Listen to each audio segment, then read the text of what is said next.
We have such an incredible ending keynote here in Eva Helen. Please give it up for her, and please be prepared to be inspired. Come on up.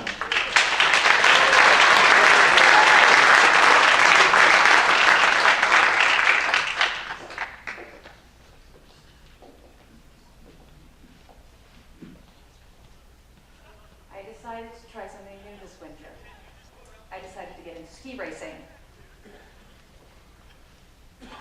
Finally, I found a weekend in March when it was my weekend and my kids were not off to their alpine ski races. I'm coming down the hill at full speed. I'm making a sharp left turn. My right ski gets stuck in the snow, takes off in one direction while my left ski is going in the left direction. I look up and there's just a bunch of trees in front of me. I go, oh my God, I'm gonna crash. I go straight into the trees, I hit my leg, I lose the ski, I fall backwards, I hit my head in the snow. I gotta finish this race. I gotta finish the race. That's all that matters. I get up, I put my gear back together, and I make it to the finish line. So a few days later, I'm talking to a friend, and I'm telling him the story, and I'm saying, this is what happened. And he goes, well, really, Eva, seriously, at your age, you really shouldn't be downhill skiing. Dude, it was cross country. It was on the flat. So, an hour and 20 minutes later, I finished my first cross country skating race. I was so proud. And I'm sharing that story because that's kind of me in a nutshell. And I like to finish things up that I've started. Now, about you, because I don't know you very well. How many of you are founders of companies? Raise your hand, please. Okay, so that's a fair amount. Keep your hands up. How many of you are one of the first 10 employees within a company? Yeah, so you've been there, right? And how many of you are one of the first 50? All right, so that's almost everybody. You put your hands down, and then how many of you have been with the same company for 5 years or more? Okay, thank you. And then how many of you have been with a company for 2 years or more? So that will be all the ones with the 5 years and then a couple more. Okay, all right. So we've got a few that are very early on, a few visitors that are here as well. So that's great. My journey started a lot earlier than some of the people that we've heard talking here. I started back in 2000 and was part of founding a company, which was an enterprise storage company. And when we get into something, we have no idea how long it's going to take. It's going to be a year, it's going to be 2 years. When we started this, we had sold our previous company in '99.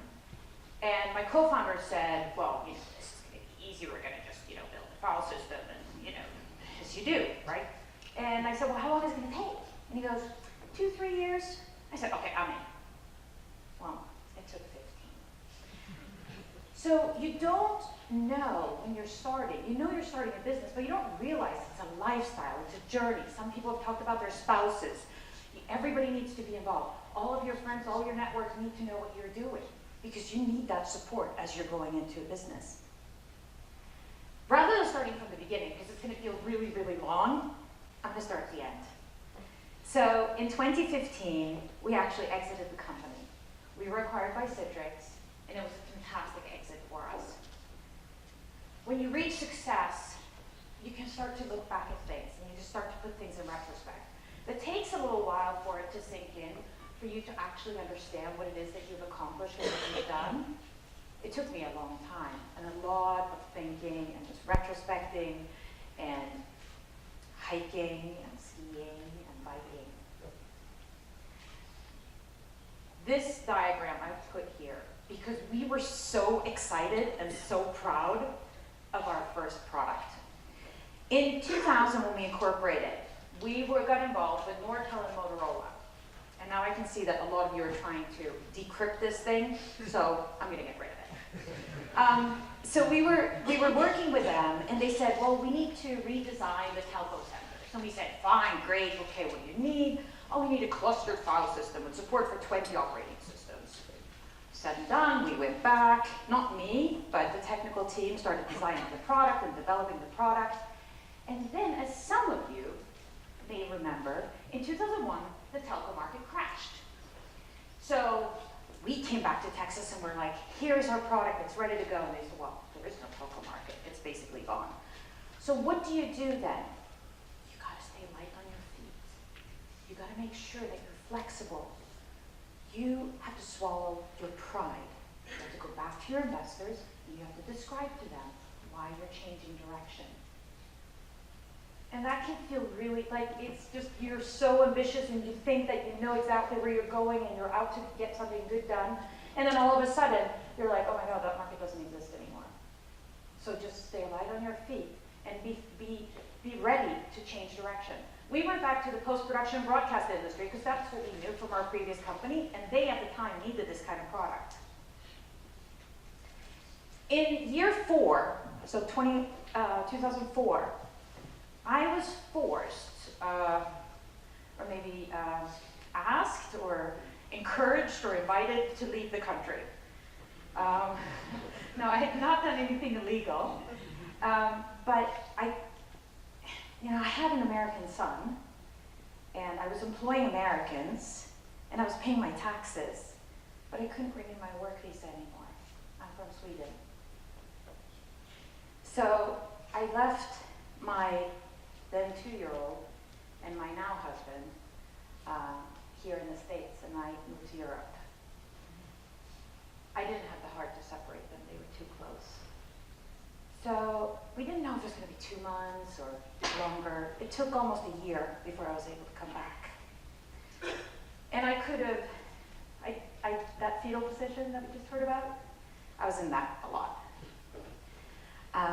But rather than just crying myself away into a little wet puddle, I decided to develop our European network.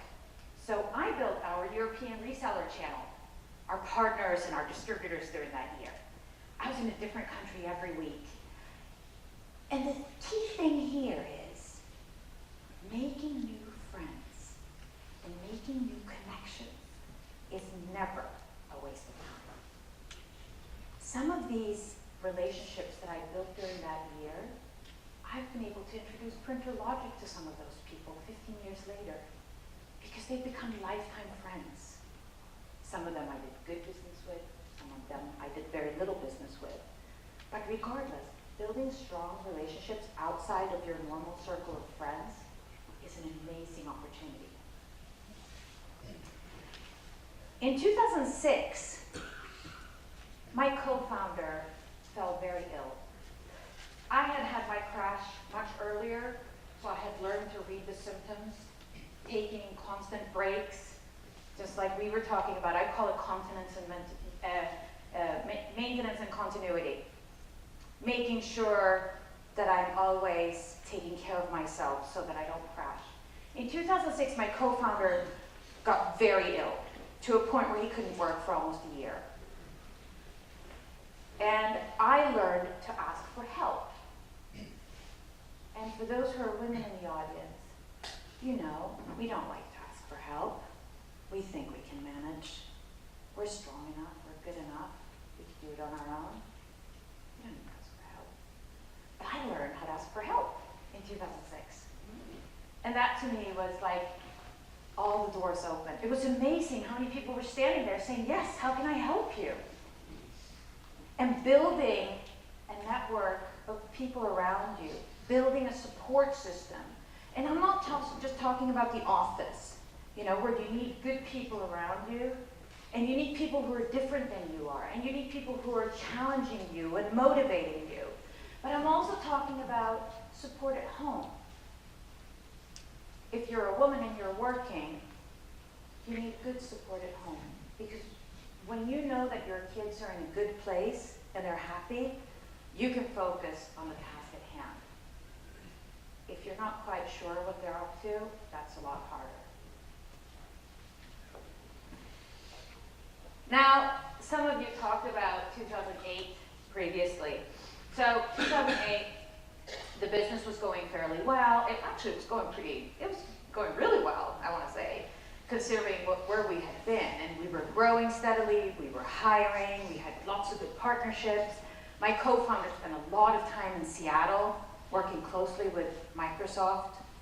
And Microsoft was really embracing us. Oh my God, this technology is amazing. We want to do more. There was integration. There was even acquisition plans and discussions. And then November happened. And for those of you who were around for that, you remember the tsunami that followed, where we were just hunkering down. I cut salaries across the board. I asked employees to stay on and they would take a pay cut. It was a really scary year. And I had relaxed a little bit, maybe too much in 2008, because I was pregnant with our third. And going into 2009, our investors closed their wallets. Our customers barely wanted to renew their support contracts, and they certainly didn't want to buy any new products. So you kind of get into survival mode. I mean, you know what I'm talking about? When you're hunkering down and you're twisting your brain inside out, trying to come up with new ways and new ideas and how do I get out of this situation and where can I find more money? I'm not ready to fail. I'm not ready to let go. I'm going to finish this thing. I will finish it, but it will be on my terms. It will not be somebody else dictating to me. This is the way the market is, and you're going to have to give up now. Nope. The other thing about this, the reason I put eggs in here is not just because we recently celebrated Easter. Those are our Easter eggs, by the way. It's really because we were so set on this Microsoft thing happening. And we were so immature still that we didn't know that we were supposed to be focusing on business as usual and this potentially exciting thing that could happen. So that was also part of the reason I felt like 2009 was so difficult emotionally. It was really draining. When you get out of something that's that deep and that heavy, with that stress level that some of you talked about before, you've been hurt, you've been deeply, deeply hurt. You have been in so much pain that every little fluctuation after that feels like it's a big stab. Even if maybe it's not a big failure. Maybe it's a customer who says no thank you. And you feel like, oh my God, we're going down again. No, it's just that little one customer. It wasn't more than that. In the 10th year, I implemented a motto for myself, for my co-founder, and whoever would listen to me. This is as good as it gets.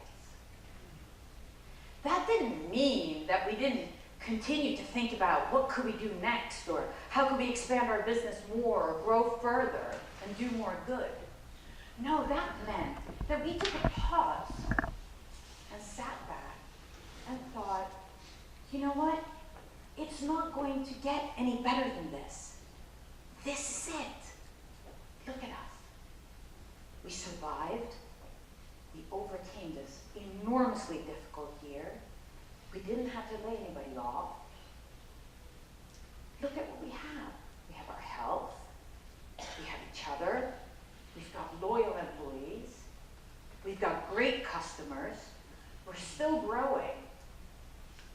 And recognizing that and taking a moment, just like somebody else was saying, sitting back and going, you know what? It's okay. I can raise my head up high, and I might even be able to lean back a little bit and take that half an hour and look out the window. Because that's when creativity comes, the real creativity. Now then a funny thing happens. Why does the grind come after that? Because for so many of us who are entrepreneurs or entrepreneurial spirits, we thrive on excitement, good excitement and bad excitement. So at what moment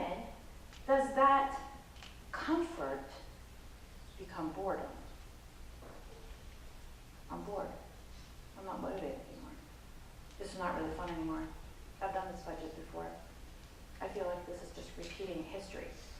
Didn't we just do this? Doesn't it feel like the last quarter? Do we really need to talk to the same partners? Seriously, I'm so sick and tired of the customers complaining about the same thing over and over. The problem is not the business, okay? The business is fine. And you can hire new, energetic people that know how to do things much better than you can. The problem is you. Not when your business is not growing or growing, but when you are not growing anymore. That's when you get bored. You get so bored. You're like, okay, what am I going to do? I have seen these challenges before. It does not make me grow. So what did I do? Well, I went to Toastmasters and started public speaking classes. I was terrified of public speaking. So that was one thing that I did. I picked up my pace of yoga. I actually called some friends. Can you believe that? That were not in the tech sector. I called some friends and said, hey, want to go for a cup of coffee? Let me hear what you've been up to for the past 12 years.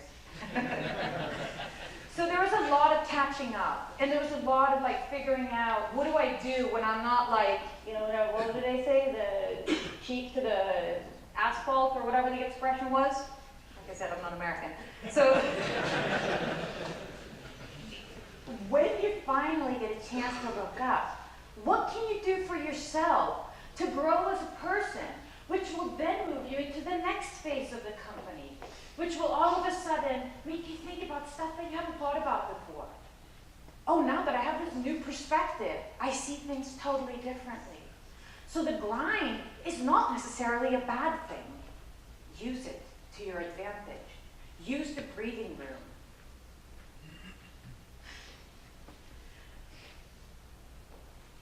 After the acquisition, just like somebody else was mentioning, I joined the big company. I worked there for a year. And as you can understand, maybe by the way I am, my experience with this 2004 when I had to leave the country, but even as a child, I have a big problem with authority. I don't like it when people tell me what to do. So, unless it's of course in a very roundabout way, and they make it think like, they make me think that it's my idea. Kind of like Guy in that way, right? So, the year at Citrix was misery for me. It was really awful. I was told, you should be doing this. But worse, I was told, you can't do that. You know what happens when somebody tells me I can't do something? Oh, well, that, like, you know, the ski race thing. I will get up and I will get it done. So after a year, I was done and I was free. I was retired. And I was thinking, this is great, and I can now stay at home and I can be with my children and oh, it's gonna be so fantastic. And after a couple of months, they're like, really, Mom, don't you have somewhere to be? I mean, you can't just be hanging over our shoulders like this. So I decided to start networking in Silicon Valley. A lot more. I wanted to get to know as many people as possible, people that I had never met before. And since my world was mostly men, coming from storage, I decided to immerse myself in the communities of working women, women in tech, coding women, amazing communities, great conversations. But I felt like I wanted to do something for these women, and the answer was not there. So I started asking some of my guy friends. I said, well, you know, if I organize something called Women in Tech, Events for Guys, will you come? And they said, yeah, we would love to be invited. That sounds like so much fun. So last winter, I did a series of EQ Inspiration events where I had an audience that was mixed, 50-50 men and women, and I had women come in and share their stories about how they've been supported by men in the workplace, and I had men sharing their stories about what they were doing to support women in the workplace, on their team, or as mentors, or sponsors, or what have you. And that led me to the next chapter in my life, we're just writing a book on it. So hopefully next time I see you, I will actually have a book to share with you that provides suggestions on what men can do at whatever stage they're at in their career, whatever stage they're at around awareness, whatever they think about supporting women and minorities and what they're doing. And the book is created in such a way where it's just stories from interviews I have conducted with guys who are just like you in the tech industry. So that is what I'm doing next. But entrepreneurship is a survival skill, and I think all of you have it. And I just want to say thank you for inviting me, and I want to say take the advantage of introducing yourself to at least 3 people that you've never met during the rest of the afternoon, because this community that you're building here, you're really role models for, I want to say, the rest of the world. So thank you so much.